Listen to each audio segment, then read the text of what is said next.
বিএনপির তৃণমূল পর্যায়ের নেতা কর্মী যারা ধানের শীষ পেয়েছে এবং যারা পাননি তাদের উদ্দেশ্যে দল এবং আপনার পক্ষ থেকে যদি কোনো বার্তা থাকে।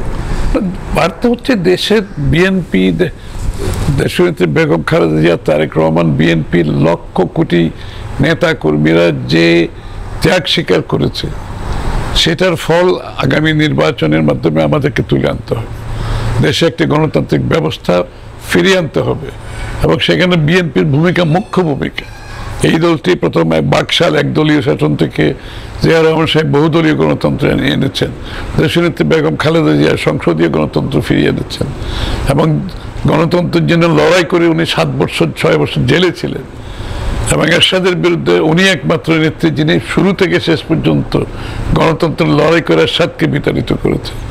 এবং গত এই আওয়ামী এই স্বৈরাচার শাসকের বিরুদ্ধে, ফ্যাসিস্টের বিরুদ্ধে দেশনেত্রী বেগম খালেদা জিয়া যে ত্যাগ স্বীকার করেছেন, তারেক রহমান সাহেব যে ত্যাগ স্বীকার করেছেন বিগত বছরগুলোতে, বিএনপির হচ্ছে গণতন্ত্রের বাহকের মতো হয়ে গেছে।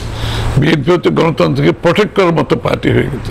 সেটা দেশে আমাদেরকে প্রতিষ্ঠিত করতে হবে এবং আগামী নির্বাচনে বিএনপির জয়টা অত্যন্ত গুরুত্বপূর্ণ দেশ গড়ার ক্ষেত্রে এবং গণতন্ত্রকে প্রাতিষ্ঠানিক রূপ দেওয়ার জন্য। এই জন্য আমাদের সকলকে একসাথে কাজ করতে হবে।